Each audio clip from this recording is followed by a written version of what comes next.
to see. All right, then we can look at the rolling agenda here, built out till October 1st. Do we have any questions on work sessions, proclamations, consent calendar, business agenda, public hearings coming up? I would just notify my colleagues that September 24th, I won't be in attendance because I'll be at LCPC down in Planet Falls. Okay, yeah, thank you, Commissioner Thompson. Anything else? All right, well, then we'll move right into our legislative update. End of session, page 3. We have Rhiannon Gleason and Zach Reeves from CFM Advocates with us. But maybe I'll start with Amanda Ravencheck. Or Vice President, start with Amanda Ravencheck. Policy analyst. We have CFM here, our state affairs team, that's going to provide a post-session update, kind of where things ended with the session, and then also provide some information on the special session that'll be coming up for the transportation funding package. I did provide a printout of the proposal, kind of just the outline of the transportation funding package. We have that for reference in case you have any questions. And then I don't know, county manager, if you have anything. Okay, welcome. Hello, Richard. Ryan Gleason with CFM Advocates. Zachary is also. Great to be with you all today. We are here to debrief the 2025 session and to walk through the special session that is upcoming later this month, where they are planning on addressing some of the transportation needs that did not get addressed during the 2025 regular legislative session. So I feel like every year we start with saying, oh, it's going to be a historic session. We have so many needs to address, and boy, 2025 did not disappoint. Walking into the session, we had behavioral health needs, housing and homelessness needs, transportation. We needed the PASA package, and so many other issues. We needed to get funding for deflection programs. There's just a whole host of things that needed to be addressed. And the legislature, boy, did those legislators come up with some bills. There were 3,466 bills drafted this year, or this last session. 640 of them passed and were sent to the governor for her signature.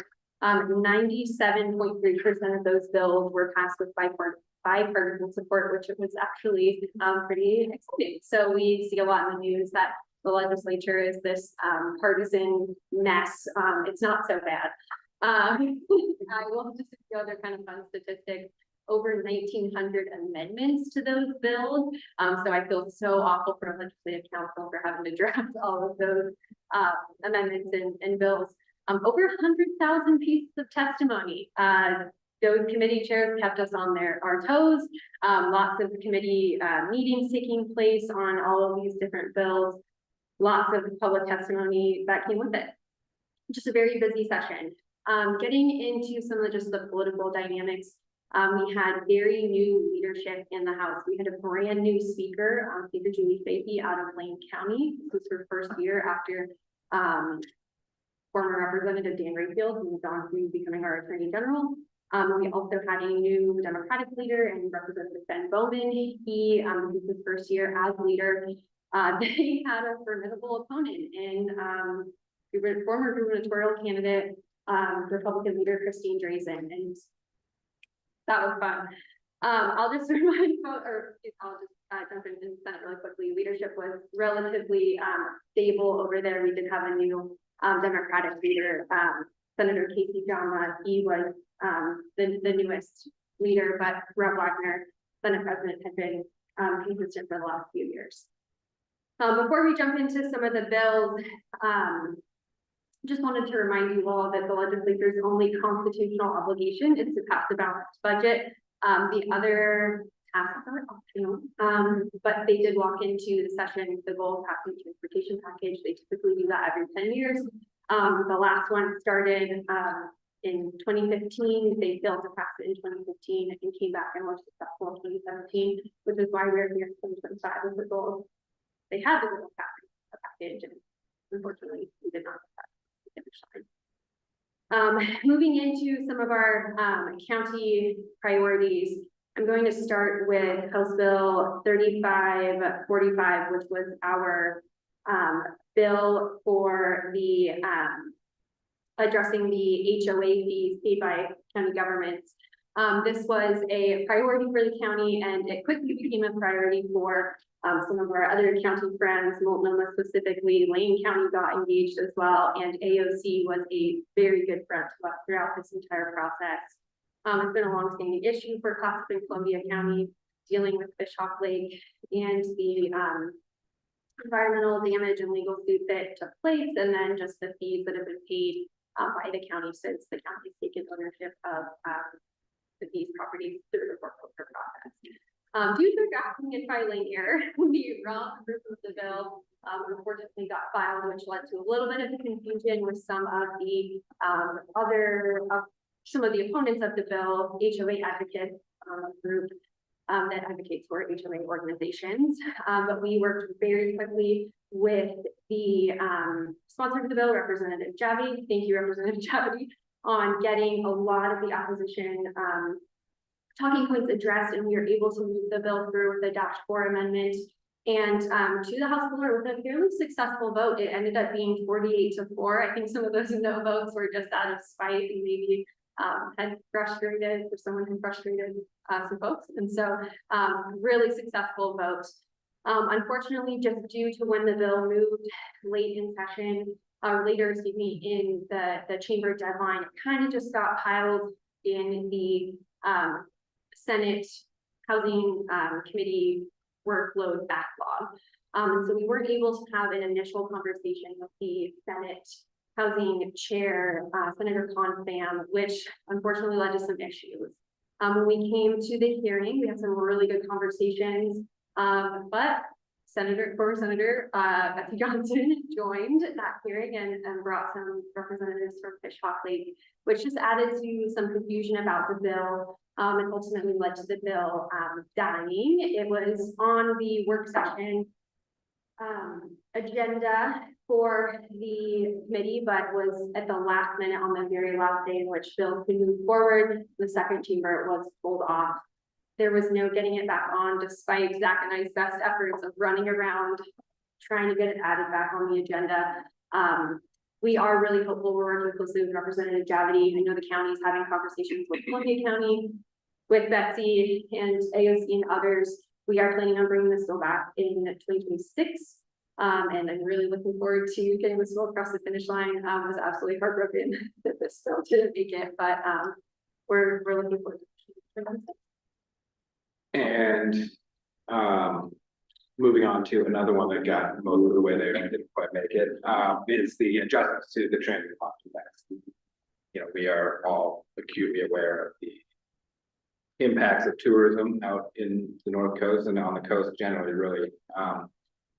Communities that are just overburdened by the number of folks that are coming in and not being able to address the impacts of that adequately with our current revenue collection methods. So we worked with Representative Javity, Senator Weber, Representative Jules Walters from Westland, also joined the effort, really initially focused on making changes to the allowable uses of transient lodging tax. So right now, you all aware of this, 70% of that money goes towards marketing. The other 30% is general fund for the administering agency. That 70% is very restricted into what we can use it for. Our concept that we brought forward was to allow public safety to be an allowable use in that 70%. Also, working with LLC and others, they were looking for more infrastructure programs to be included in that, and so those were the two that were brought forward. That we had several hearings at which the chair and came over, ran into some significant opposition from the usual suspects, who has traditionally been hesitant to change any of these uses. They are very protective of that money. We worked with Representative, the original bill, I got to back up a little bit. The original bill did not make it past the first chamber deadline. due to some politics in the committee. It was reintroduced by Representative Javity and Representative Walters as House Bill 3962. We had a hearing in the House Revenue Committee, which is, I think, the committee that is most suited for, given that it is a part of revenue issue. And it was a strong hearing. We were then pulled into some conversation with the chair that Dawn came to, the chair, Representative Javity, and some others with Orla, and ultimately we went around and around in circles, I would say, and ended up nowhere. Towards the end of session, the bill shifted from changes in allowable uses to a change in the formula. So it went from 70% to the DMOs, the direct marketing organizations, 30% to the counties, to 60% to the administrative agencies, the local governments, 40% to the DMOs. That bill got 31 votes in the House, ultimately passed.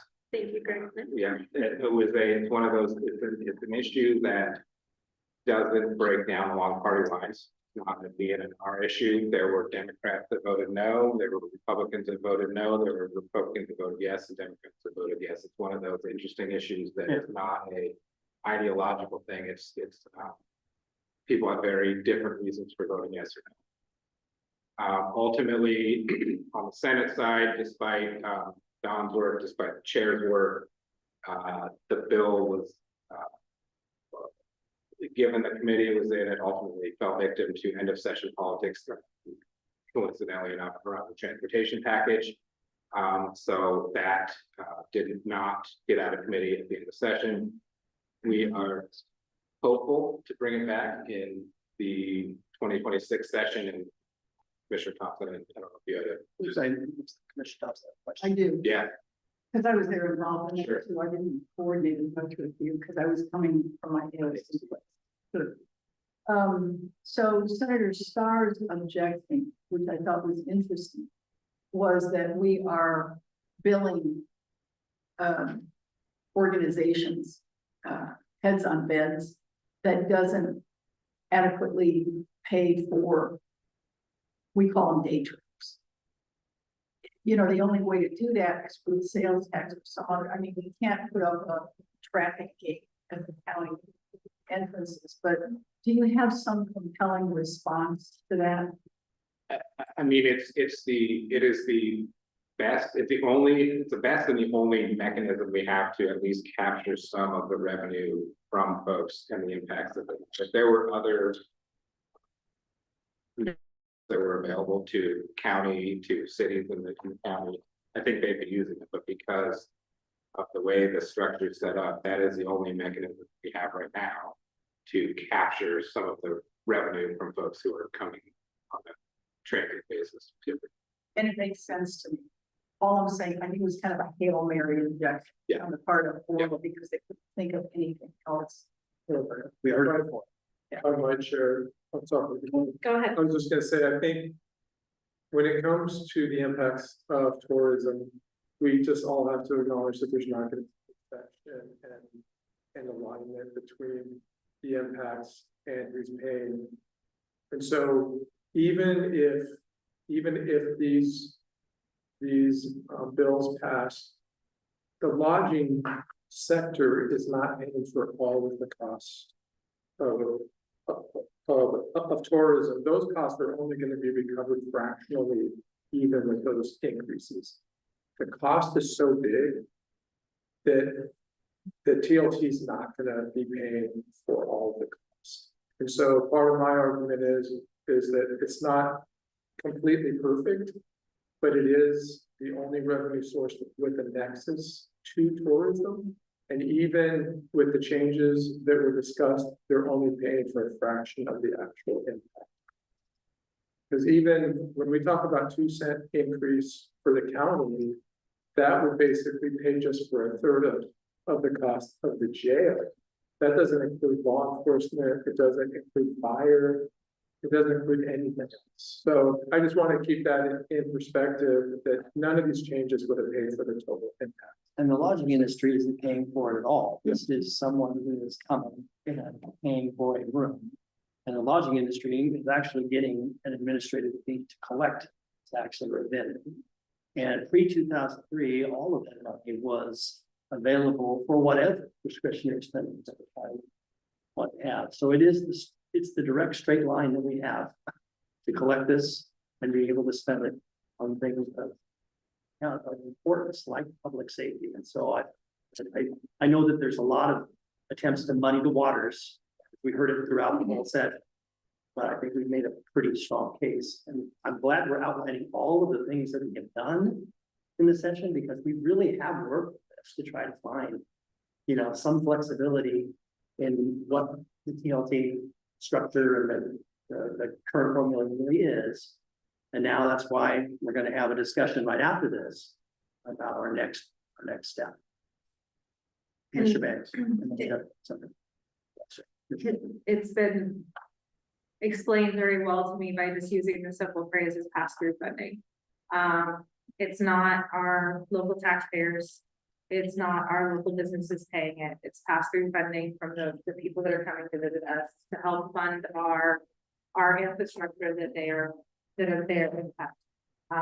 And I think that was probably the best description that I've had. It's pass-through funding, and we need it to help our community go around. The question I had is, are we going to, what is your opinion? Should we enter the next session with how we ended? With the flip around to the 60-40 idea, or are we going to come back at, like, what is, I guess, your thumb on the pulse? What is a suggestion?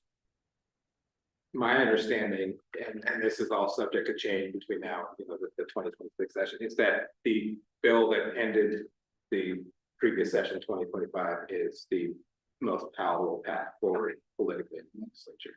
That's where everybody was kind of gathering around, feeling. Well, you know, more just about- candidly, we know that it had 31 votes in the House. Okay. It didn't make it to a Senate vote, but we're confident that it hadn't made it to a Senate vote. Had votes on the Senate floor, but so things can change between now and then, but. I mean, full transparency, I thought our original plan made more sense to me. But I mean, whatever we can get through the goals, Yeah. I'm at. We are trying not to look perfectly the Yeah. Commissioner. Yeah. Do you have any kind of a feeling on, you know, as you probably are aware, Cannon Beach actually, as a city, passed a sales tax that is a restaurant sales tax, which is in most other places in the world, the way most local governments get tourists to pay for their impact. Do you have any feel for whether that has any traction? Whether local sales taxes that are specific to food and beverages, or do you hear any of? I don't know that there's any preemption on individual jurisdictions implementing a sales tax at a statewide level. I think that's opening up a can of worms then. But did you hear, were people talking about it is what my question is. Did you speak to much? Many more people? No, not that. I think there was just a general note that was said earlier that a true solution would be some kind of a statewide solution. But I don't think there's any appetite to really look at that from a statewide perspective. I think part of it is, you know, one of the lenses we used was the whole tax equity lens. And, you know, and this is what Cannon Beach went through too, is that local residents paid the food and beverage tax too. And I think that's what the problem is that we're looking at ways to kind of narrow, you know, the payment liability to those that are creating the issue. And at this point, truly transient lodging tax is the best option. I think that we understand that there's a limit for any tax rate. You know, but even, which I'll talk about in the next presentation, but even if the county increases ours and we eventually lower it, our rates aren't gonna be, you know, inconsistent with what other jurisdictions are also collecting. And I think there's an argument that high impact tourism counties may have a higher rate because, you know, the costs expand with impact. You know, costs are never static, costs expand with impact. And so for us, if we had, you know, us and Lincoln County, Tillamook County, if we had some of the highest rates, that would be surprising. You know, because that's where the tourist impacts really are, is along the coast. And so, you know, I think that I still believe the TLT is the best mechanism that's available right now. And if there was ever a statewide recognition of another process, that would be great. But time is of the essence for some of these counties, and getting some of this flexibility is going to be vital. Because there's a lot of counties right now on the coast, which we're thankfully not one, that are reducing, furloughing, and part of that impact is because of the TOT. So I know we'll be talking more about transit lodging tax later, but I mean, the alternative is to put those public safety expenses on taxpayers and the residents of Clatsop County, which is where they are. which is exactly the whole equity issue too. Yeah, that is not the way that we want to go. Okay. We're gonna jump into talking about some budget updates. Just to provide just a quick background, the initial revenue forecast that the legislature received was in February. And it was not great, but not as bad as we all thought it was going to be, considering some of the federal impacts that were coming down from the new administration, and given the reform that the administration was hoping to do on the economy. But that said, the May revenue forecast, which is what the legislature uses to decide final agency budget, was not great. And it was down over 750 million across total funds, of which a quote from the staff for the Senate co-chair Ways and Means said that they went back to the drawing board on many of the agency budgets, just completely scrapped them and started from the very beginning, which was frustrating for them, I can only imagine. Let's start with the good news. The Criminal Justice Commission budget did include $40 million for deflection programs, which was the ask, and super important to get that across the finish line. That was part of the 4002, which was passed in 2024, if I'm getting my years right, which recriminalized hard drugs and stood up deflection programs. And so having that funding in the agency budget is really important, setting up those programs and ensuring that that money is going to be there. Moving into the bad news, there were no additional investments made in public health modernization, which is what the counties receive for public health. So it is going to be current service level. Very disappointing news there. Also on the disappointing front, community corrections was significantly underfunded. Even worse, it was based on updated caseload projections, which was a good thing, but did not consider the necessary funding levels outlined in the most recent cost study that they performed in 2024. And that difference is over $16 million lost in community corrections programs across the state. Senator Anthony Broadman out of Bend, he is the public safety subcommittee co-chair. He was apparently very shocked and confused as to why it was not funded. And so we're going to be working with AO, CCD on why, or hoping to get additional funding going into 2026. But most recently, we've seen the impacts that Oregon will feel from the Big Beautiful Bill. Over 15 billion lost in federal funds, which is, we will feel that. But most importantly, $1 billion lost in general fund is going to be really hard to make up the difference in some of these places where they weren't able to put money to begin with.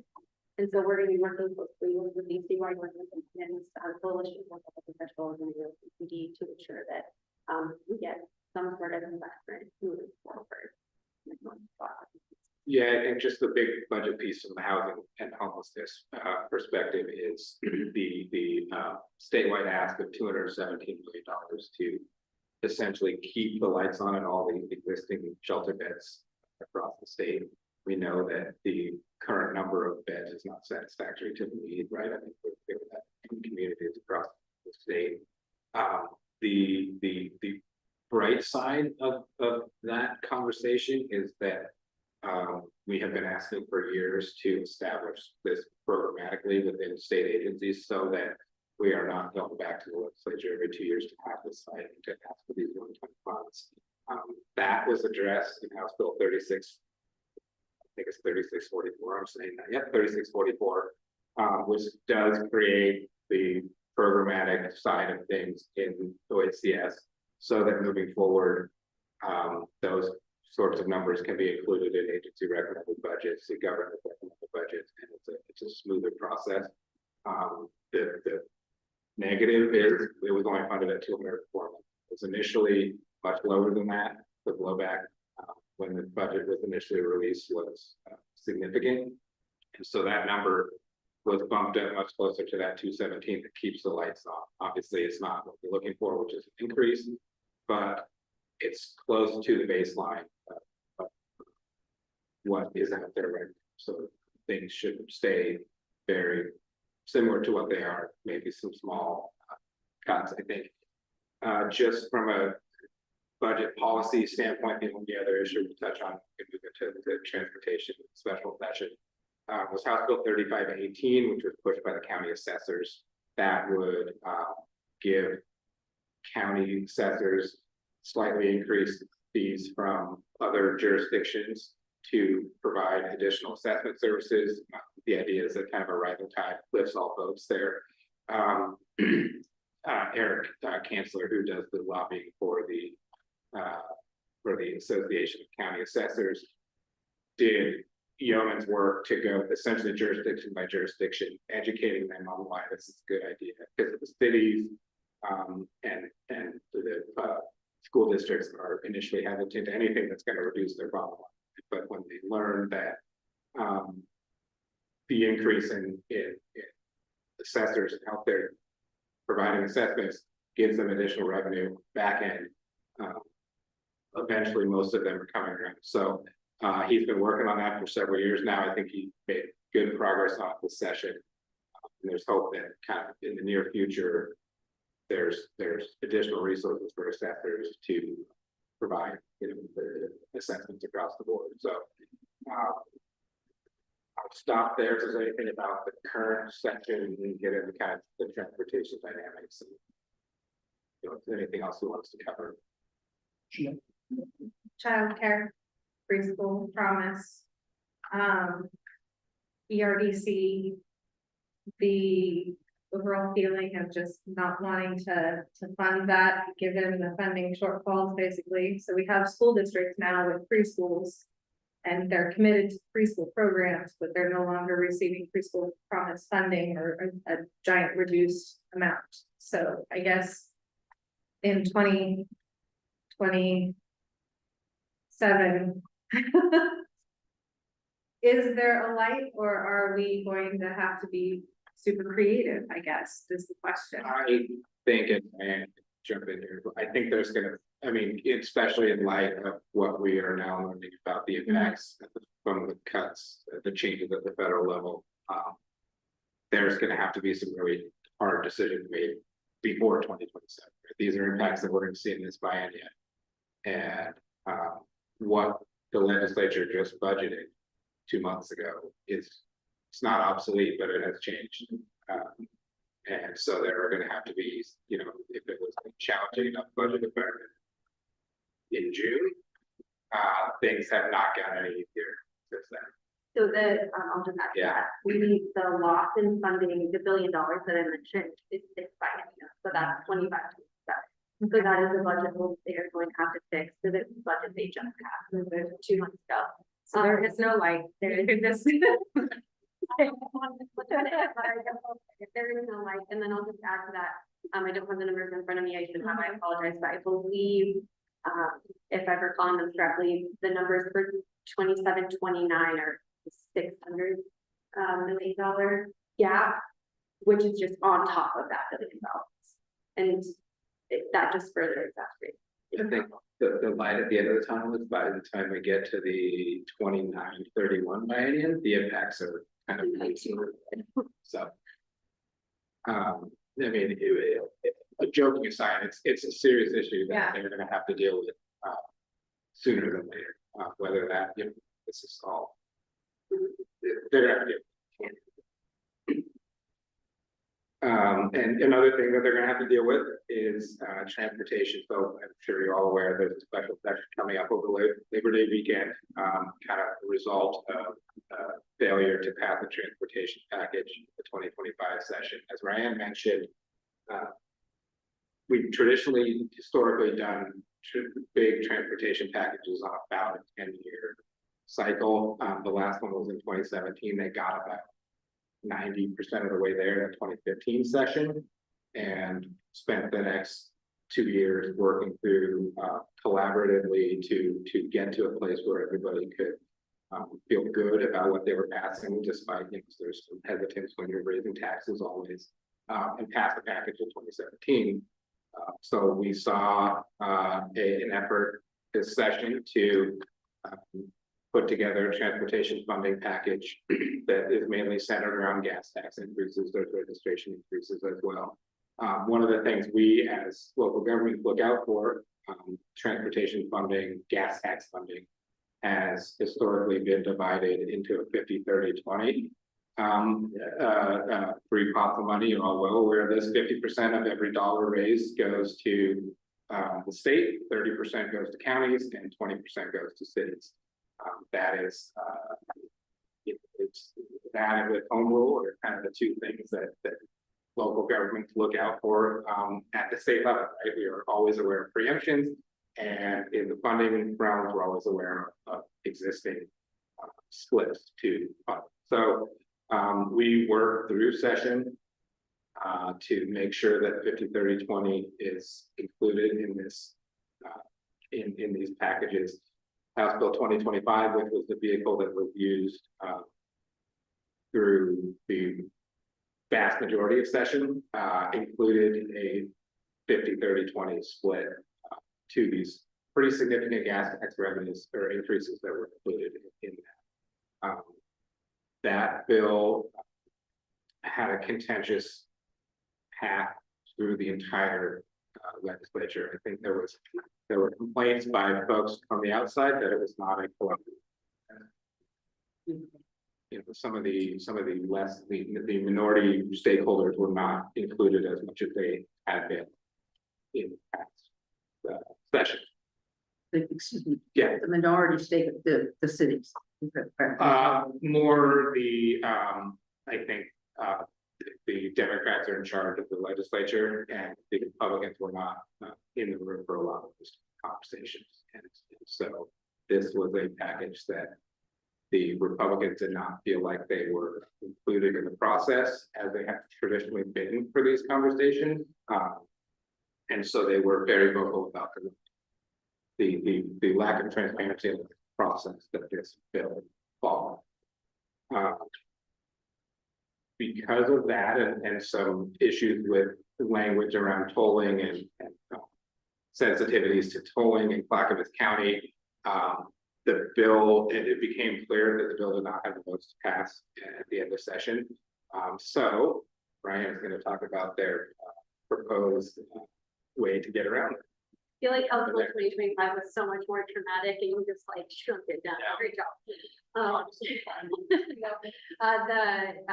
To our surprise, they brought forward House Bill 3402 and there and discussion. And when I say 11th hour, I really mean like 11:59. It was, we were about to probably end that day, and it was really sneaky.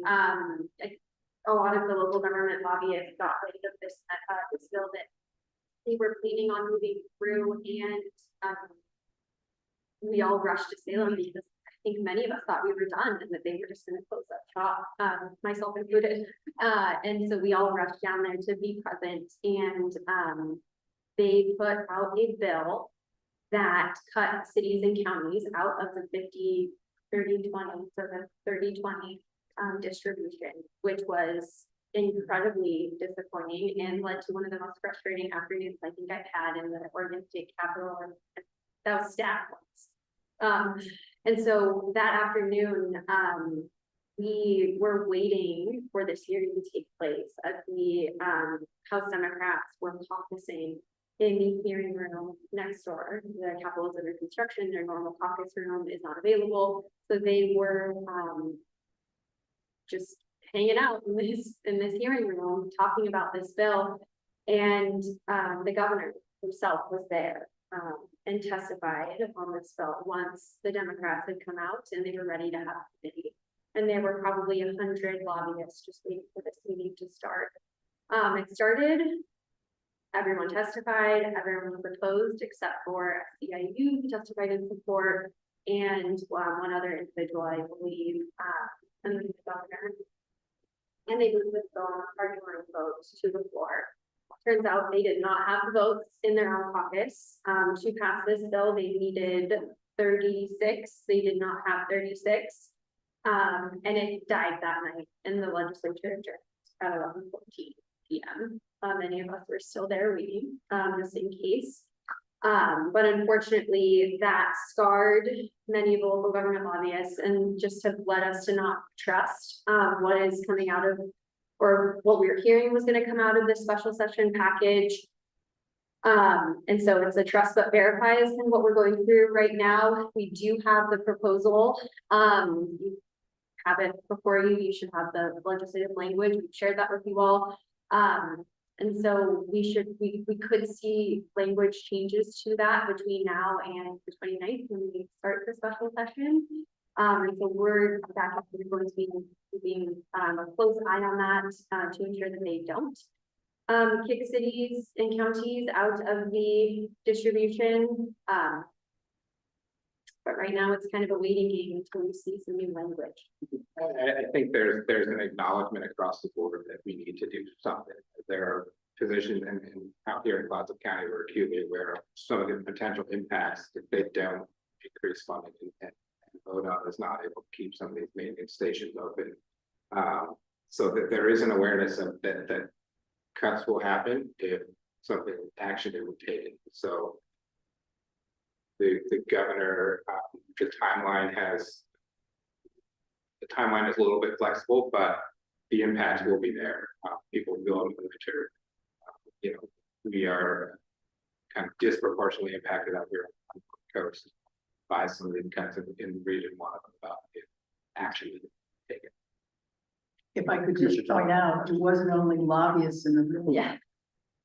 It was the last session of county college, Bend County College, and so they adjourned county college, and 30 county commissioners were also in the room from all over the state. And that presence of local electeds was also, like, with all due respect to you, local electeds there, that's a big deal. The timing of that could not happen. Better to be lucky than smart. It's best of all.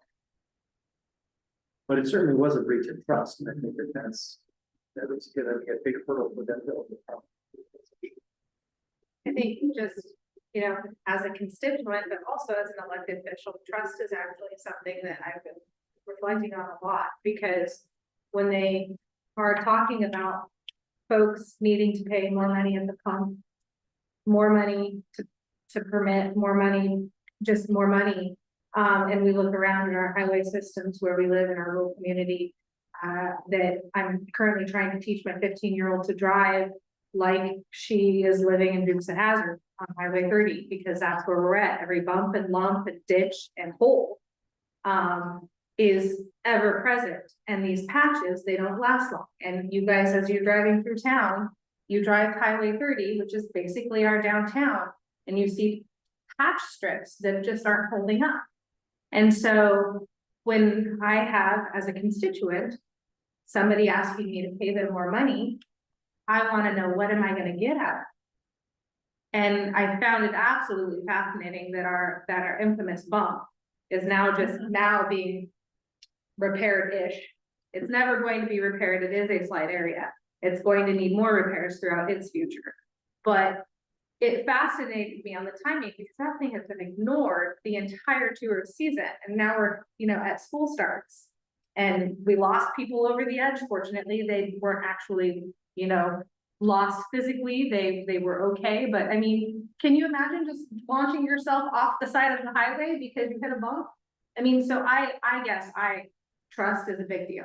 And I want to know, what are we gonna get for it? Commissioner, I think these packages are getting harder and harder to put together because the gas tax is a non-sustainable mechanism for funding for transportation.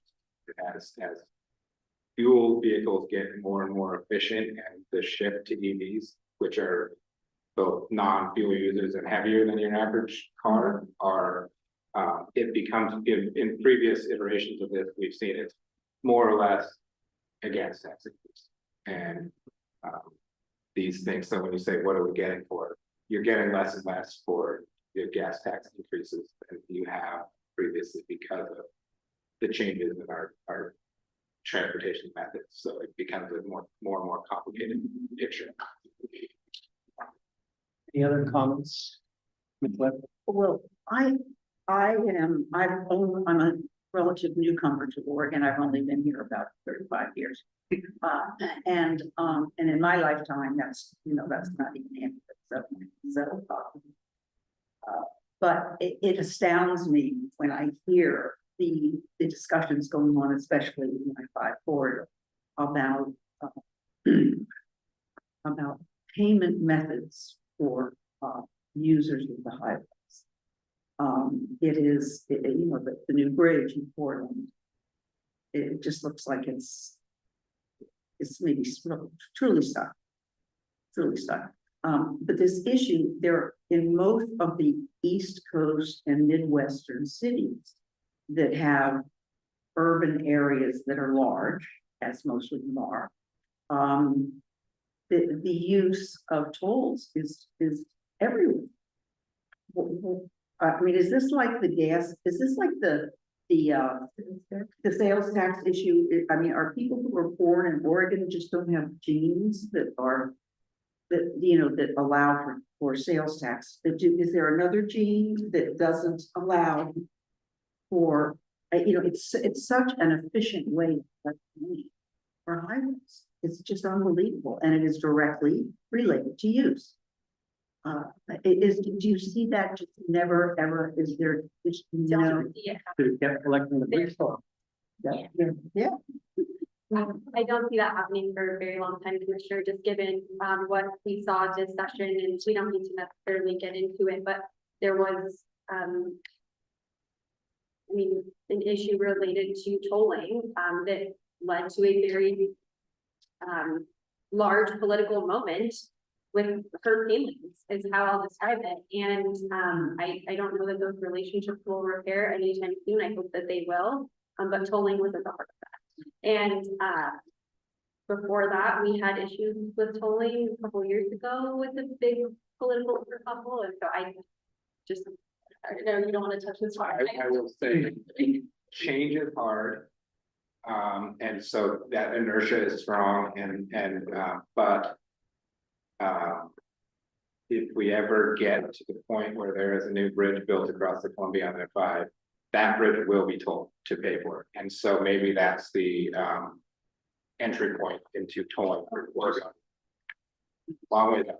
Thank you. Thank Well, you. more to come on transportation because we will be looking. We have 12 minutes to talk about. I just want my income tax back if we're gonna have a sales tax, that's all. Sorry. Yeah, thank you very much for that.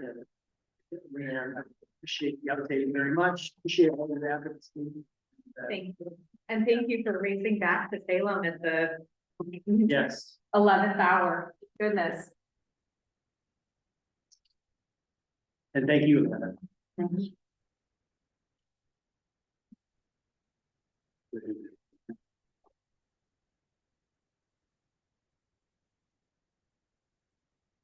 Okay, so I'm gonna go through a 30-minute presentation and Thank you. less than 10 minutes, so.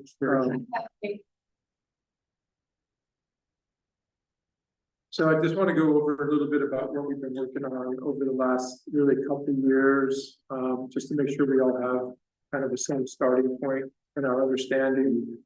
Want to be clear that what transient lodging tax is and what it is not. It's a tax on the overnight lodging stays of less than 30 days. It applies to hotels and motels and bed and breakfasts, short-term rentals, RV and tent sites, and public and private campgrounds, and it is paid by the person lodging, not by the lodging operator. Paid by visitors collected and remitted, and as Chair Quigley mentioned earlier, there is 5% that goes to the lodging operator to pay for their time and energy. So that 5% that already occurs, correct? Yes, And so that 5% will only increase a little. yeah, so it is 5% based upon what their gross. Okay, collections so are. that amount actually will increase how much they retain. Yes, Thank you. so. Excuse me.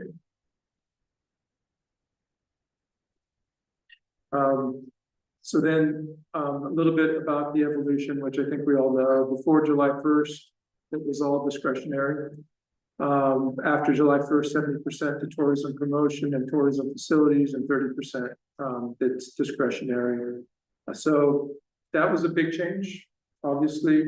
I will say that in 2003, the only TLT was in unincorporated areas. There was no lodging facilities in those areas. It was mostly short-term rentals. So TLT timeline, January 1991 was when the county established a 7% rate, which was 100% discretionary in the unincorporated areas. And in January 2015, that was increased to 2.5%, so a 9.5% total. That 2.5 was subject to the 70/30. The original 7 cents was still 100% discretionary.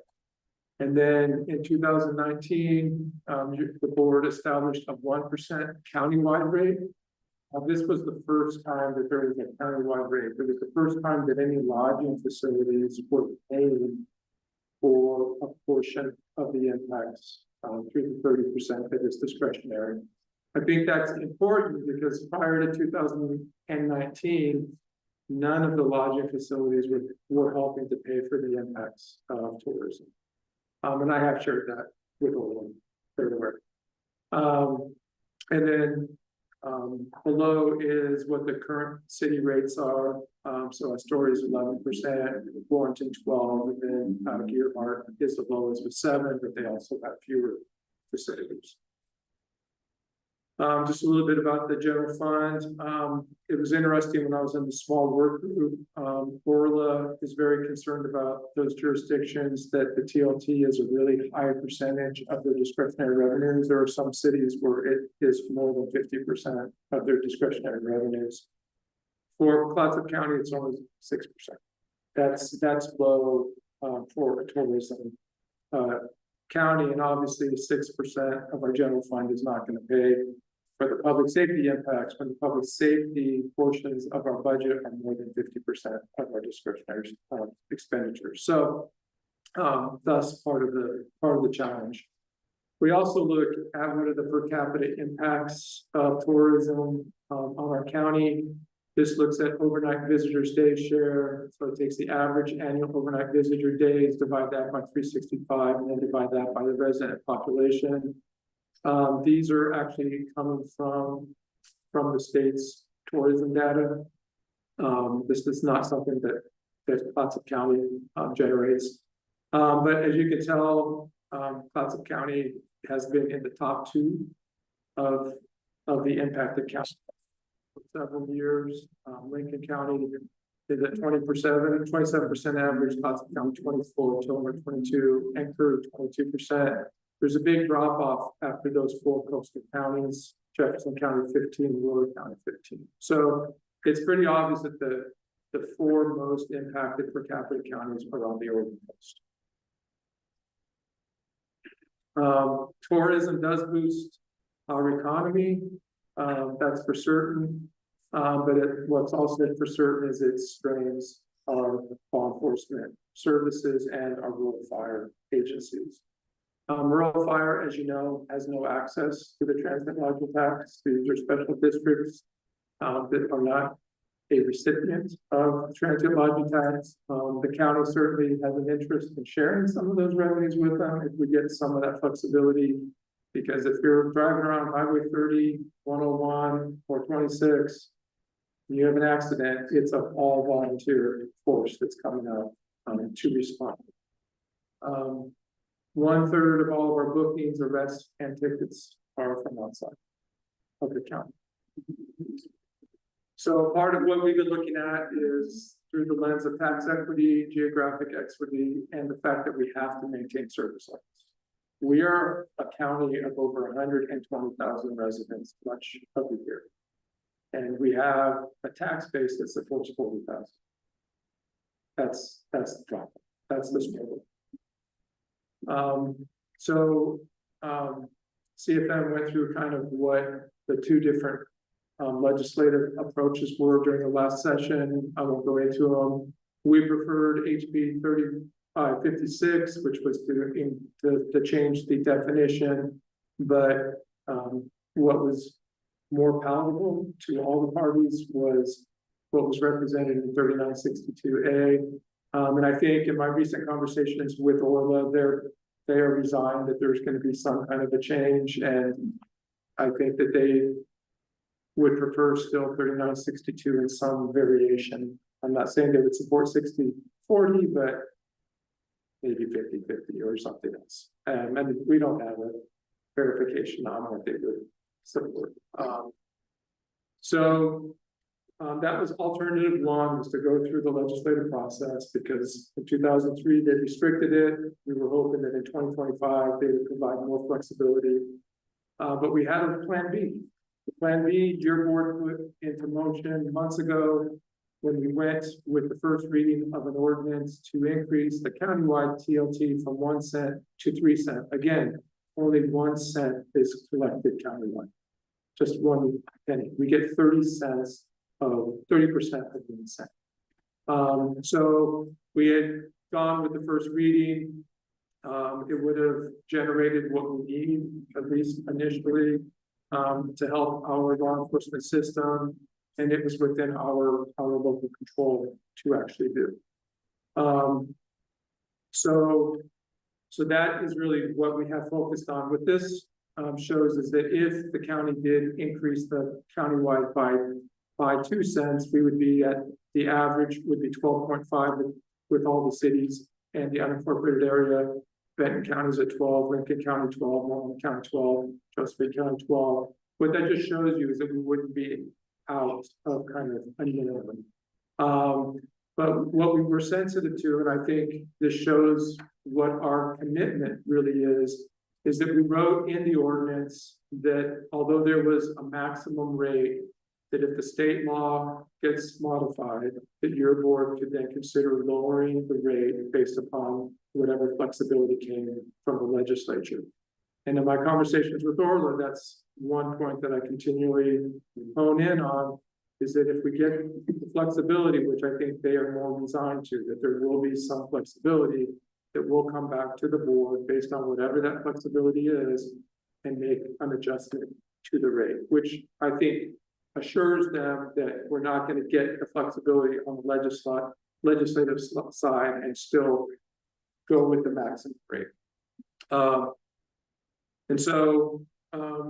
What the proposal that we'd like to bring back to your board is that 2 cent increase.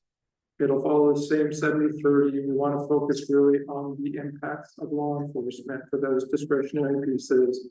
It would generate $4 million, but again, the irony is 2.8 million has to be spent on tourism promotion and facilities. 1.2 million would be for discretionary public safety use. I'm still hopeful that we can get the flexibility to reduce that 2.8 million for tourism promotion and facilities. Even the industry recognizes that that's not necessary within Clatsop County.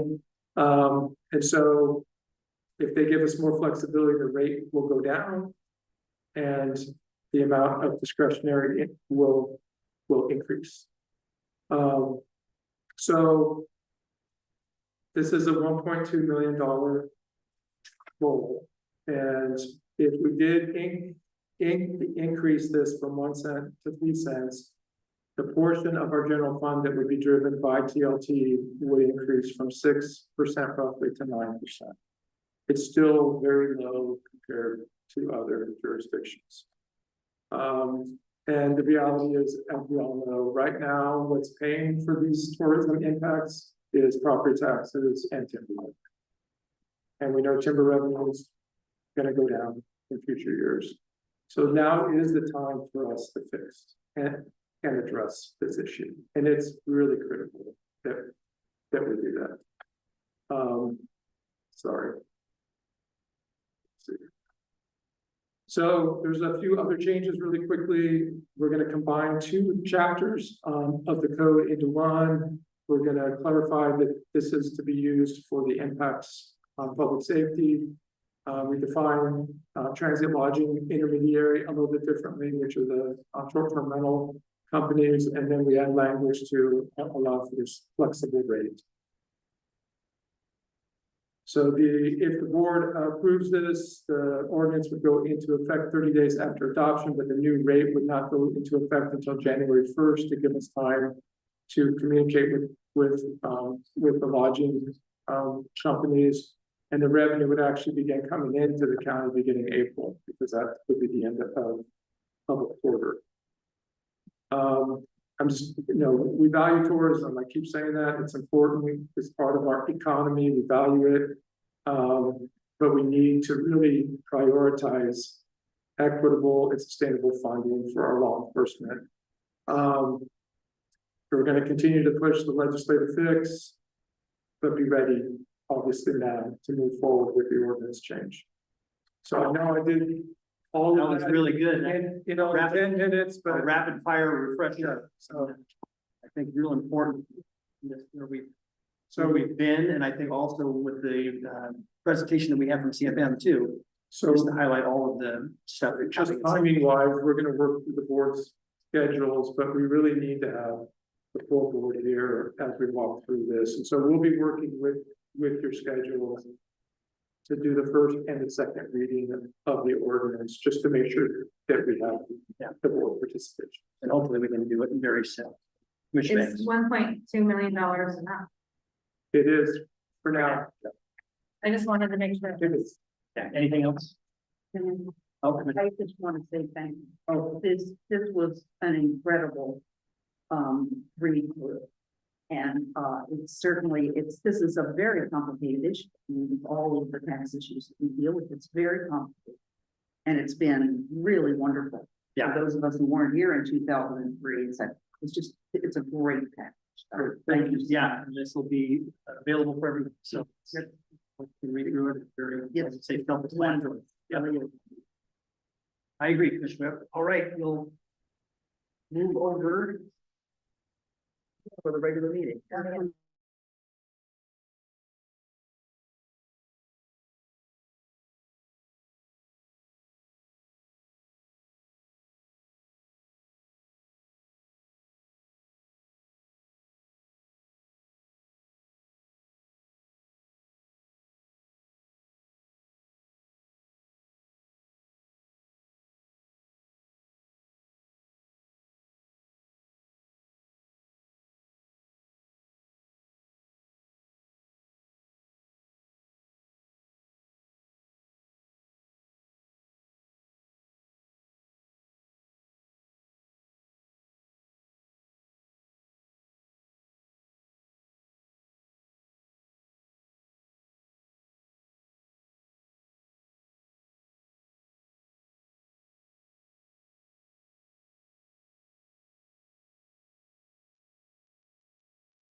Excuse me. Just thank you for riding this roller coaster with us. I think about COVID-19, I see another familiar face out there. And how many pivots that we had to do as a community, but we did it our way. We didn't do it anybody else's way. And we did it our way because it's what fit our community. It was what was best for our community. And same with the structure at the jail. And I mean, we are becoming well known across the state for many of the methods that we have created here in Clatsop County. And you by far have been a huge impact, a huge positive impact on how we've dealt with not only crisis, but how we deal with people. And I appreciate all of your efforts, and I mean, it's a roller coaster full of pivots and twists and turns, but having a level-headed voice, a community member kind of leading the charge, and thank you. Well, thank you, Commissioner Bangs. You know, it's really important to remember that Astoria was the first place in Oregon, on the West Coast, really. Well, not counting California, which wasn't part of the U.S. then. But we've gone from an extraction economy to something else, and we're making the transition. It's a tremendously difficult thing to do, you know. In 1880, people could come here and virgin forest everywhere. It wasn't something they planted. The capital was all natural capital. It was here for people to exploit, which they did. They got rich. And fortunately, we have maintained enough self-awareness in this culture to begin moving toward a more sustainable timber, fish. We have to keep this sustainable, and I think we're making that transition thanks to the foresight of so many people in our public governments. But it's a difficult transition. Yeah, well, Dr. Junker, yeah, I could listen to you talk about, I mean, so many different subjects, because you are so knowledgeable, and I do think I'm sure it's hard to find a new public health official in Clatsop County, because how do you follow a legend, you know? They are certainly big shoes to fill, but we'd love to give you a certificate and all come up and get a picture with you. Okay. And certainly would love to have you be joined by former colleagues and Sue and get a group shot. So come up here to the front.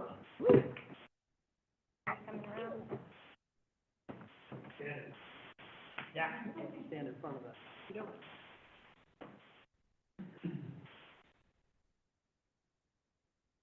I'll leave this certificate here. This is a certificate of appreciation presented to Dr. Thomas Duncan. An appreciation of 37 years for public health office in that time.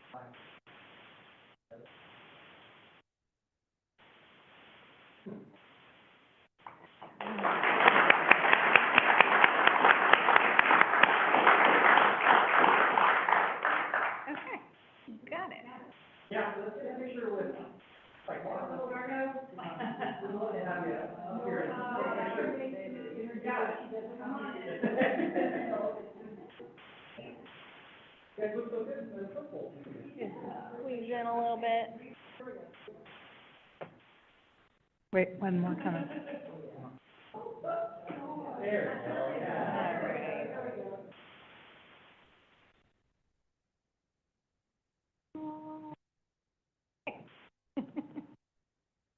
Got it. Thank you.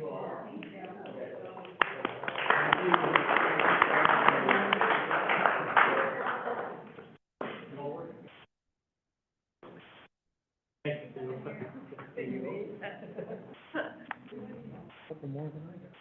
No, I'm no 8 math.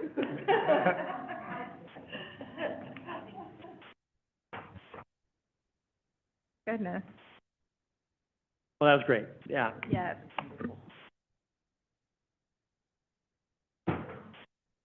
Any excuse for cupcakes, that'd be nice.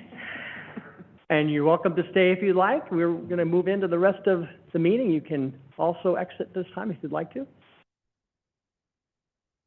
Okay. Good to see you, Margot. Yes. Good to see you. Take care. Thank you for coming. It's like, I'm surprised. I figured she was off globetrotting, Thank you. doing World Health stuff. All right, we'll move into business from the public. This is an opportunity for anyone to give a 2-minute presentation about any item on the agenda, except for public hearings, or any topic of county concern that is not on the agenda. Clerk of the board, are there any members of the public signed up to speak remotely? No, there are not. Okay. We'll move on to in-person testimony. Do we have anyone that has filled out? Did we do agenda approval? Did I miss it? We did it? Okay. Yeah, we did. Okay, thank you. And do we have anyone that would like to speak in person this evening? No, we do not. Okay. We'll move into the consent calendar. We've read the consent calendar. Do we have any questions, comments? Are we ready for a motion? I move to approve the consent calendar. Second the motion? Moved and seconded to approve the consent calendar as presented. All those in favor signify with an aye. Aye. Aye. All those opposed? Okay, motion carries. We'll move into the commissioner reports with Commissioner Thompson. Well, thank you, Mr. Chair. I started out this morning sitting with Tom Duncan next to him at the chart meeting, which is fascinating because it is convened by our health department outreach folks. And the more I learn about their efforts in the county, all over the county, the more impressed I am. We're looking at what actually makes for a healthy community. They had this morning a very interesting presentation on positive culture, which may be a hard sell, right? It doesn't just happen, it takes building. So the chart group, there's a website, there's more information, there are videos to see, there are exercises to do. It's good for your character and it's good for your community to participate, like it's vitamins, civic vitamins, right? So I'd commend that to you. There's also Resilience Roundtable, there's sheltering and community-based training. So there's a lot going on to make this a stronger, more prepared, more positive community. After that, I talked with Oregon Community Foundation folks because my husband and I have funded a scholarship.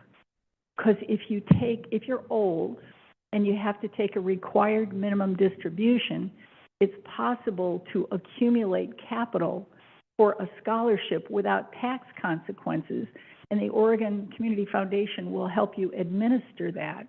So it's another way to do good in your community. They have their annual report, which is very interesting, very informative. And then Chuck McLaughlin was a beloved neighbor. He was a Cannon Beach neighbor. He was a North Tillamook County neighbor. He transitioned on Valentine's Day, and there was on Saturday at the White Clover Grange in Nehalem, children, grandchildren, great-grandchildren, friends and neighbors, all wearing sweatpants in honor of Chuck McLaughlin. So if you want to know more about that, I've got information on that too. He and Bob Tarr, I'm going to write a piece of memorial for the historian about community icons. So Tom, I love that we were able to celebrate you and you're still walking around, okay? Way to plan that ahead. I continue to be impressed about this form, this graphic that Alyssa Gertler developed and presented, because it provides in graphic form the explicit evidence about how our housing is used, and it helps shift the conversation in a much more productive fashion. So I just want to say, everywhere I go, I try and talk about that. I'm taking a course from the National Association of Counties, because why not, right? The course is called From Conflict to Convergence. There's a book, there's online learning, there's a cohort of a dozen people from all over the country. There's a structured format to deal with divisive community issues. I picked DEI to talk about because I thought, you know, why not? We can talk about social justice as a value, or we can talk about things that divide people and get them worked up. This is a way to have conversations based on brain science, moral reframing, and working together to find common ground. You'll notice there's a theme here. I also went to, I think I told you, the Eastern Oregon Women's Economic Development Conference. I got not only a cool pen, I got a ruler. So in case somebody needs a ruler, we've got them here. The reason this is important was because it was another example of homegrown. A bunch of women decided, you know, we need to do more about economic development in northeastern Oregon. And they got together and they started putting on this summit. They have tours. The tours this year, I think I told you, were water and energy and fire. They have political leaders come. So there are panel discussions after the day, the day of bus tours that go around and drive all over a 2 or 3 county area to learn about the people and the place. I highly recommend it if you want to get a sense of what life is like in northeastern Oregon. What are the issues that people are facing? We're at the Wild Horse Casino, which, as you know, is a different sovereign nation. So it's an international diplomacy thing. I've got more information from that. And the Maritime Museum, that addition that they're doing is amazing. When we had county commissioners here from Wasco and Deschutes County, they got the insider's tour of the Maritime Museum, so I sent them the email about that. They're interested, they want to come back. So our relationships, I think, are deepening and sweetening in very positive ways. That's my upbeat and cheerful report. Thank you. Great, thank you, Commissioner Thompson. Commissioner Webb? Marvelous. Thank you, Commissioner Thompson. I have brought for each of you a copy of a publication from OXA, the Oregon Coast Visitors Association, that is bragging about something that I've been working on for my whole time on the commission, and that is getting maps, mobility maps on all of our beaches. And we've done it. We've now hit the last one, and it's talking about the fact that our tourism community is working very, very hard on an agenda to improve the quality and quantity of public information about people with disabilities being able to travel well and have access to all of our natural resources. And one of the last things that we have just put together is a Moby mat, which is kind of the generic word for these wonderful, and they're all different, actually. We are at the point where on all of our beach access points, all of our cities, we have different, they're different things, but they all work really, really well. And they make it possible for people who are immobilized, either younger people, or we're getting lots of requests from older people who say, I want to go to the beach for one last time. And it's been quite amazing. There are different cities have used different production things. Each of our cities that has different kinds of parks and rec people. They've all chosen their own. We didn't come in and say, okay, this is what it's got to be. So everybody's made their own choice and their own way of making things available. Some of them are called David's chairs. but Moby Mat is the word. So I brought you the thing, and there's a picture of it, and put it in front of you, and we're getting just incredible positive responses to them, and it's very exciting to me to say, yeah, we did it. We got them. We got them everywhere, and it's been great. Thank you to our DMOs and to some of the cities have taken the initiative, and we learned a lot from the people in Lincoln County who have a particularly wonderful Parks and Rec department, and so we learned a lot, and we got it done. So we're all good. That's great. Yeah, thank you, Commissioner Webb. Yeah, I do love seeing these and promoting accessibility for those that have a disability and giving them the same experience to be out on the beach and enjoy it just like everyone. So, great. Commissioner Bangs? A couple things. We finished the Clatsop County Fair. I would say not all of the numbers are in, not all of the numbers are compiled, but just by looking around on Wednesday, in the middle of the week, it was probably the busiest Wednesday that I have ever seen at the Clatsop County Fair in the last 4 years. And so it was heartwarming. The kids were having fun. I loved seeing the Clatsop County Sheriff's Department out there fundraising for our animal shelter, especially in the heavy needs that we have at the current moment. And so it was a lot of fun to dunk a deputy.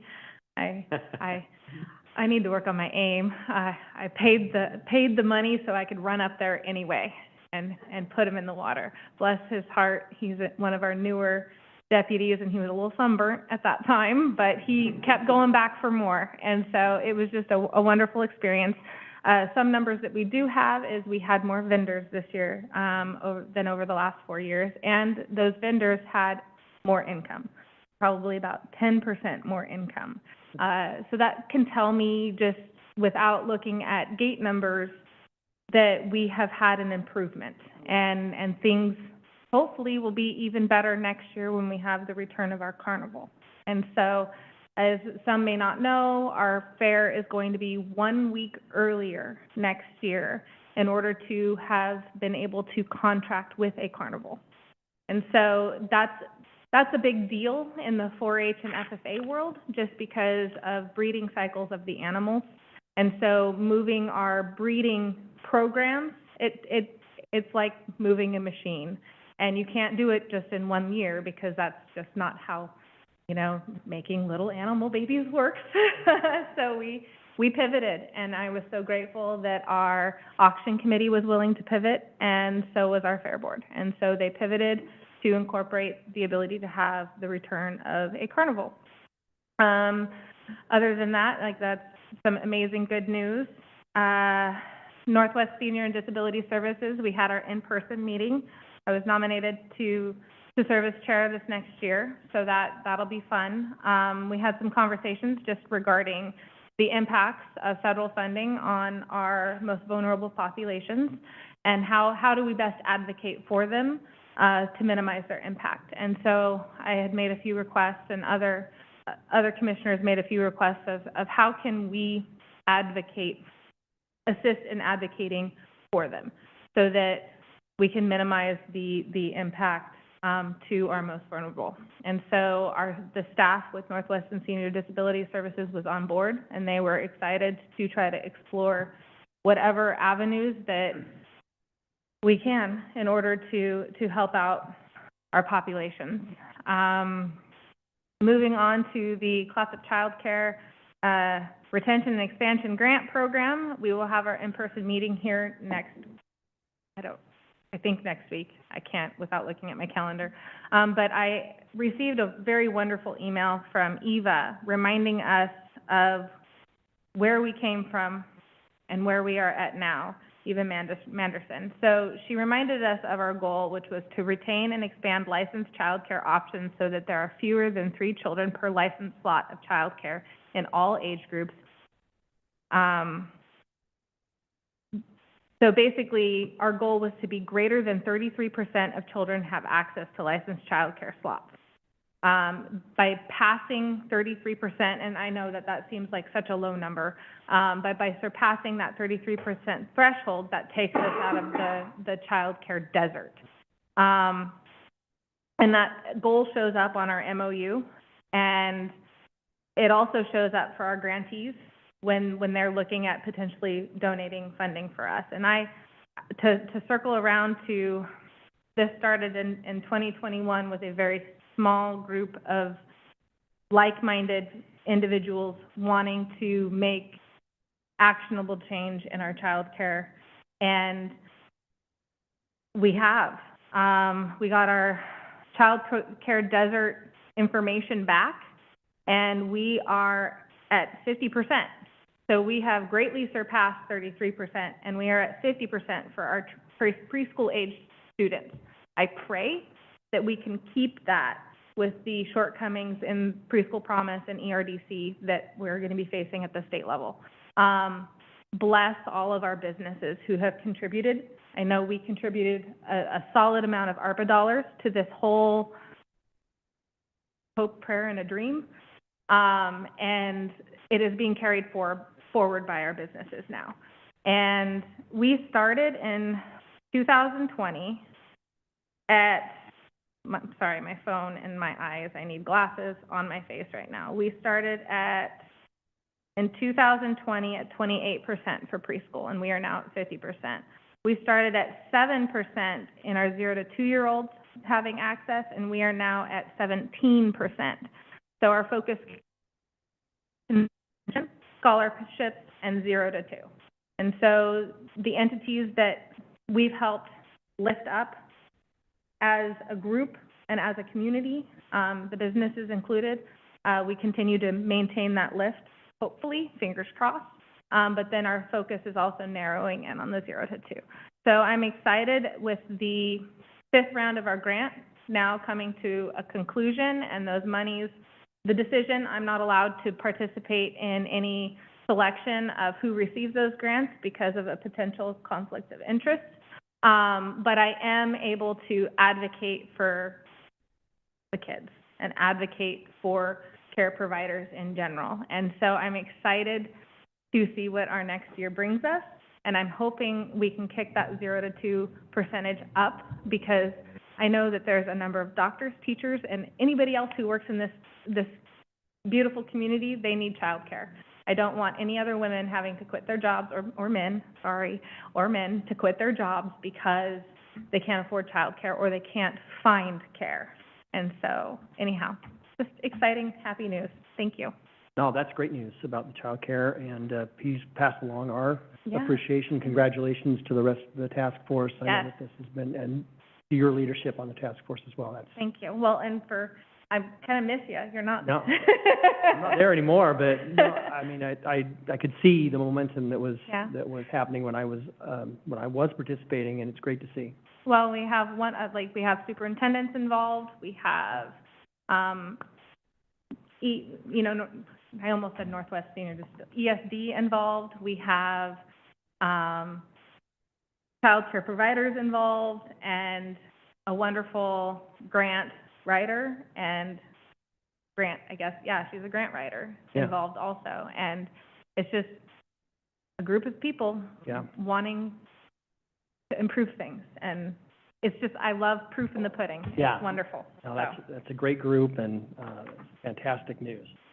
And also on the fair, I know that my family spent a lot of time out at the fair, and this was the first year they've done 4-H and really enjoyed it. And yeah, I think that I got to do a chili tasting contest on Saturday, so that's right up my alley. Yeah. But no, it was a good crowd out there, and really well done. I passed along all our appreciation to the fair board, and of course Kyle and Christina do a great job. Can I interject really fast? We have had an uptick in archery and an uptick in dog training, the dog training program for 4-H, and I can't wait to see the auction number. So, and for those of you who don't know, we have a group that businesses around our community that remain nameless, I think on purpose, but they took and added dollars to every single auction animal to bring them up over a certain threshold. So if students didn't quite make, I'll give you an example, goats. If they didn't sell for $8.50 a pound, they brought the price up for those students so that they hit that minimum threshold. So everybody had a minimum threshold, and that's amazing for kids who are often spending their own money, so. Yeah, that's wonderful. This has felt so much, it really felt very much more crowded than I've ever remembered. Mhm. Almost, because I was out there several days, and every day, it was a great crowd. Yeah, definitely well attended, And, sure. and it was, of course, it's always fabulous, so. Yeah. Good team out there. Mhm. And similar to Northwest Senior Disabilities, you know, NOAA met last Thursday, talked a lot about the federal funding and what the strategic plan really is for NOAA. A lot of focus on development, redevelopment, and then also property management and full occupancy. So that continues to be, you know, and the voucher program, which of course, you know, we've talked a lot about that in the past. But this is something that will continue to be, I think, a big discussion point in all of our meetings coming up. Colpac and Northwest Act meet tomorrow, so I'll be at that. And then the Astoria Regatta, my daughter got a neat opportunity. She got to present the governor with a Astoria Regatta sweatshirt at the Admiral's reception on Friday night. And that was because Betsy Johnson said, hey, would you like to present this to the governor? And when she came in, she ended up sitting right next to the governor, and then when it was time to present the sweatshirt, they called Carly up, and Carly didn't know she was gonna have to say something, and then she improvised and did a great job, so. Love it. But it was a neat experience for her, and certainly it's always nice to have, you know, Senator Johnson and the governor, in celebrating with us, at the Astoria Regatta, so that was a great event. I don't have anything else. County Manager. I don't have anything, Commissioners. I just got back into town yesterday. Happy to be back from the humid and hot Midwest, so. Curling your hair. Yeah, it did put a little curl in my hair, thank goodness. So, so I don't have any updates today. Well, we're glad to have you back. We'll move on to the business agenda, which is one item, amendments to the board rules on page 139. County Manager. Chair Crew, members of the board, I came in a work session in May to talk about some amendments to the board rules. As we discussed at that meeting, I really see this now as the first step in what will be at least a two-step process to update the board rules. There's some changes that I've discussed with board members since then that will be part of the second tranche of changes that I'll coordinate with the board members on. The focus of this version is to really update certain sections, expand certain sections, and to clarify certain sections due to Ethics Commission guidance and just best practices when it comes to the social media situation. So Rule 3.7 addresses some of the liaison roles, 10.2 social media guidelines, 14.4 food and beverages, and then Section 15, which we've talked about a number of times, the travel policy. What I'm asking is that your board approve these amendments and also direct me to work with you for a second round of edits that will come back to your board sometime in the fall time frame. So. Okay. Happy to answer any questions. Any questions? Are we ready for a motion? I move the Board of Commissioners approve amendments to the board rules. Second? Moved and seconded to move to have the Board of Commissioners approve amendments to the board rules. I read that kind of weird. Moved and seconded to approve amendments to the board rules. All those in favor signify with an aye. Aye. Aye. All those opposed? Okay, motion carries. Thank you, Dawn. Next is a public hearing for a vacation of a portion of Park Street. This is on page 183. This is the time set for a public hearing for a vacation of a portion of Park Street. May we have the staff report, County Surveyor Vance Swenson. All right, good evening, Chair Quila, members of the board.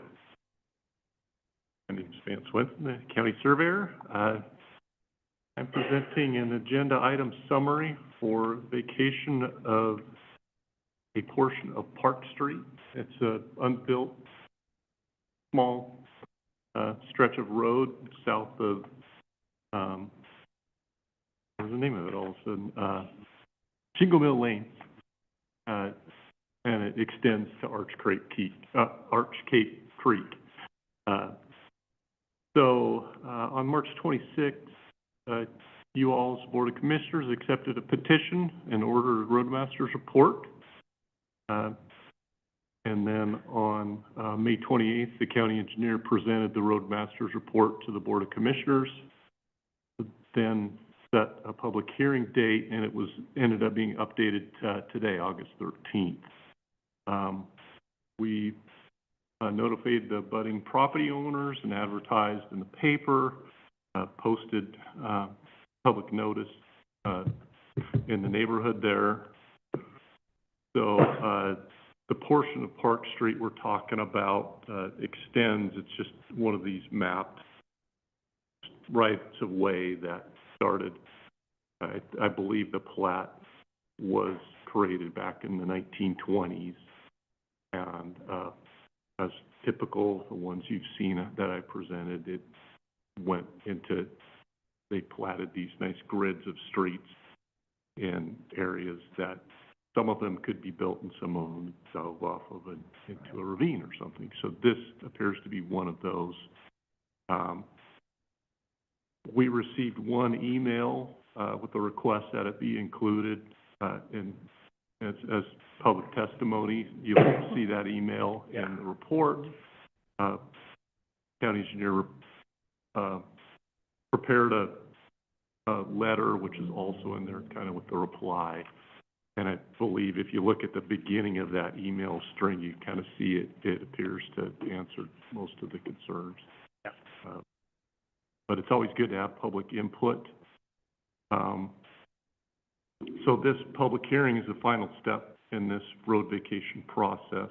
And after the public hearing, you all make a decision whether to approve or deny the vacation. So if you have any questions, I'm here. If there's any testimony, I'm not sure if there is. I'll stick around and answer anything. Mr. Chair, may Thank you, I? Vance. Yep, Commissioner Thompson? It's my district again, so I'd like the privilege of speaking to this. Thank you.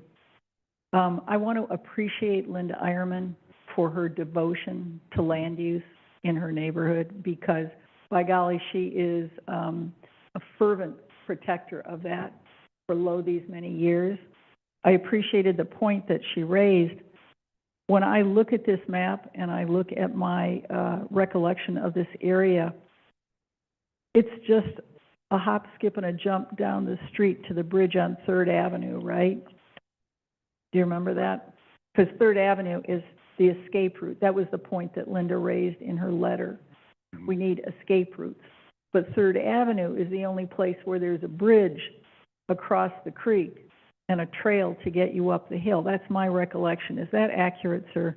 You know, I believe so. I actually, our county engineer is here, and he did the site visit. I did check. I actually debated in my mind whether to drive down there today, take one final look. So I apologize. I'd been down there years ago, and I don't remember exactly. But I did want to check that there's a bridge that goes across Arch Cape Creek. I can't say that tonight. And if you look at the map, it's on page 190. It would be the second to the right of those rights of way. You can kind of see that grid. And there's a trail that I confirmed with one of our county engineering staff that he's walked up that trail in recent past. So there is at least one trail up there. There'll be another, I believe, 8 or 9, depending on which one you count. There'll still be 8 or 9 rights of way that cross that creek that in the future could be part of that plan to add another trail or So there still will be plenty of flexibility. I did receive one phone call a couple weeks ago from a neighbor on the north side of Shingle Mill that kind of asked some of those questions, and one of them that came up was, well, hey, is this going to set a precedent that we can vacate all of the rights of way down there? And it was like, potentially. I mean, this plat's been in existence for 100 years, and this is the first vacation. Obviously, if we got more requests to vacate, and we got, instead of 1 of 10 rights of way being eliminated, now we're starting to count into some. And by way of that engineer's report, you can see that there's probably at least four rights of way that are better suited for trails or even roadways in there. And if we got to that point, then obviously staff and you all probably want to consider, okay, we want to cut this off and not eliminate all of them. But clearly, obviously, now there's the vacation out of 1 out of 9 we're still far away from having to consider access being limited. Yeah. And it is, in fact, slippery and muddy most of the year, just saying. Okay, thank you. Do we have any other questions to staff before we go into the public hearing? I think you answered my question, that there is a trail there. And I was just looking through, and it's, not fiscally, I guess, thoughtful to build something there. And also, just to be clear, we are not limiting access to any property owners. I think I've read that in. Yeah. So the economic feasibility was no, but I think it's E. Right. If you refer back to the page 190 map, you've got Oswald West State Park. Mm-hmm. And then if you see East Shingle Mill Lane, and then there's that tier of blocks in between, that's all owned by one private owner right now. Okay. It looks like a good portion of that south of Arch Cape Creek is designated as wetlands in there. Okay. So again, that was, we sent public notice to them. The neighbors to the south didn't join in on the petition, which was the petitioner's choice. We always recommend it's best to get everyone to sign the petition, but the law requires 60% of the budding owners. So I'm assuming by their acquiescence that they have no concerns. They may be here tonight and okay. Bring those concerns to you, which they're encouraged to do. But yeah, they'll still be, counting up the streets being 50 feet wide, 8 times 50. That's 400 feet of width of right of way spread out evenly, access their property. And there's, if you read, I'm sure you've reviewed the report, but just to kind of reiterate that report, there's probably going to be at least 4 access points that are going to be better to be in there. Well, not economically feasible is what I really kind of focused in on, so. Yeah, building bridges across creeks and through wetlands gets pretty expensive. Yes. So. All right, any other questions of staff before we go into the public hearing? Ms. Webb? Yes, I do. I had a couple of, as always, I actually went down and tried to look with my biggest boots on. Oh, yeah. But I'm wondering, in general, maybe it's because I'm very frustrated with the fact that our Parks and Rec department has wanted to be doing a master plan for several years that hasn't gotten done. And one of the things that is very high on our list is our trails. Is we would love to. We now have a couple of inquiries from neighboring trails that our neighboring counties are working on, that would maybe like some access points. And at some point, I think we have to do this. So I was very concerned about the whole issue of trails. And I was not prepared for how wet this area is. I mean, wow. I mean, the idea, this would be I think it's a very difficult neighborhood to build any length of trails. It really is, and especially with the creek going by. Yeah, and I kind of apologize. I had on my mind that trail, and I thought about gathering more information. I wasn't sure it was far enough away, but I could have Yeah. got you more on what the existing trail in the park is. Well, and what my other concern, of course, are evacuation routes. So I assume that you all took a look at evacuation routes since we've done that work. Right, and there are, you know, the east-west rights-of-way through there, Shingle Mill Lane, and currently, the ones on that map are still open, so any access straight east is open, and all, 9 out of 10 to the south are still open, so, at the moment, you know, this one vacation is not likely, I mean, it's not nothing, but it's not close anything major, as a percentage. And Vance, do you, when you're doing these, because I think we're gonna get an increasing, well, look how it has been increasing, you know, or giving up rights of way. Do you all send these requests to our planning department? Yeah. Oh, good. So they do, they do, and hopefully they're looking for things like evacuation routes and things like that. Yes. Okay, thank you. Thank you, Commissioner Webb. Do we have any other questions, Commissioner Banks? Point of clarification, this isn't anywhere near a county park, is that correct? No, all the ownership to the south is currently, south of the creek is, all that private owner. And I would, And then, yeah, of course it does, beyond that is Oswald West State Park. okay. I'm not aware of one, maybe I missed some, but I don't think so. I'd be really hesitant to create any sort of trail structure near a waterway. So, because we have to follow the same, new Forest Practices Act that the Department of Forestry has to follow. And I'm sure since you just labeled a state park, they've probably got plenty of recreational trail that they're already caring for over there. In Oswald West. Yeah. Okay, do we have any other questions? Are we ready to go into the public hearing? Okay, I will open the public hearing at this time. Clerk of the Board, are there any members of the public signed up to speak remotely? No, there are not. All right, are there any members of the public signed up to speak in person? No, there are not. All right, we'll go ahead and close the public hearing, and do we have any further? Oh, sure, come on. Yep.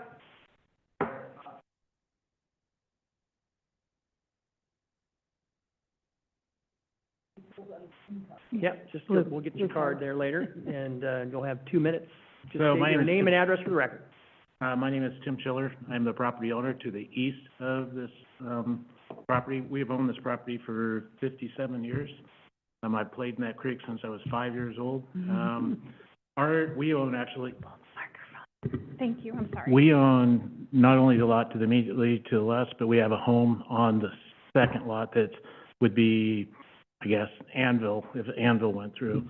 Our lot that joins this is mostly, if not, majority of it is wetlands and is designated as wetlands. So vacating this is gonna protect that wetland, which is, once again, we have a home that's on the further east lot, so it's not an issue for us as far as building, but it does protect that. The bridge, there is a footbridge, I guess it's third, I don't really pay attention, that I think you can even, it takes you to a trail that can take you all the way to Oswald. You would never use that as an evacuation route, though. You would go north, which goes uphill as well, which is developed roads, and there's some homes up there. So if there was, from a water danger or something like that, tsunami or whatever, you would probably not want to go south. You would go north up to, on one of the roads. So, that's what our motivation is in joining with the other neighbor to get this, vacated. Great. Yeah, thank you. And then, did you get the name and address? No, I was gonna have him fill out a card. Oh, yeah, okay, yeah, if you want to just fill out a card, that's perfect. Thank you very much. Appreciate your testimony. Do we have anyone else who would like to testify? All right, we'll go ahead and close the public hearing at this time. Do we have any discussion, or are we ready for a motion? I'd like to make the motion if I could, sir. Okay. I move to approve the resolution and order vacating a portion of Park Street and authorize the board chair to sign the resolution and order. I second. Moved and seconded to approve the resolution and order vacating a portion of Park Street and authorizing the board chair to sign the resolution and order. All those in favor signify with an aye. Aye. All those opposed? Okay, motion carries. Thank you very much, Vance. Thank you so much for your testimony. We will move on to the next public hearing, ordinance 25-10, STR regulations on property zone coastal residential, CR zone, page 199. Gail Henriksen, our community development director, is here. This is a continuation of public hearing on ordinance 25-10, STR regulations, property zone coastal residential. And we have, He's on. He's on. oh, good. I can't see him. Yeah, here, Oh, whatever, he's right in front of me. lurking in the All shadows, right. sorry. County Council, may we have the second reading by title only? Yes, this is ordinance number 25-10 in the matter of an ordinance amending Clatsop County Code Title 5 Business Regulations, Chapter 5.24 to exclude property zone coastal residential from the Arch Cape STR operating standards. Okay, thank you, County Council. Do we have any additional information? No, sir. All right. Clerk of the Board, are there any members of the public signed up to speak remotely? Yes, I have Jeff Davis. The volume up a little bit on the remote. Thank you. All right, Jeff, you'll state your name and address for the record. You have 2 minutes to speak. Jeff? Sorry, I can never find the unmute button. Can you hear me? We can hear you. All right, great. Jeff Davis, 79432 Ray Brown Road in Cove Beach. Thanks for letting me comment again this evening. I had originally planned to really vent my frustration at the way this and other recent public hearings concerning Falcon Cove Beach and Arch Cape have been handled. But I decided it might be more productive to put on my Water District Commissioner hat and add one more point for your consideration of this ordinance. From a water use perspective, more frequent turnover in STRs means more laundry being done, more hot tubs being refreshed, just in general, more water usage. In the summer months, when this is a problem for us, we see more STR usage, which translates into more water usage at a time when production declines somewhat. Having a 7-night restriction will help mitigate this usage. So I ask you again to write a clause for Cove Beach that limits STR turnover to 7-night restriction. Thank you. Thank you, Jeff. Clerk of the Board, do we have anyone else? No, we do signed to not. speak? Okay. Do we have anyone signed up to speak in person? Anyone that would like to provide additional testimony this evening? Okay. We will go ahead and, oh, do we have any additional responses? No. Okay. We'll close the public hearing. And do we have any discussion, or are we ready for a motion? Okay. I move to adopt ordinance 2510 as presented. Second the motion. Okay, moved and seconded to approve ordinance 25-10 as presented. All those in favor signify with an aye. Aye. All those opposed? Okay, motion carries. Thank you. Thank you, Gail. Any other items on the agenda this evening? Not seeing any. Anything for the good of the order?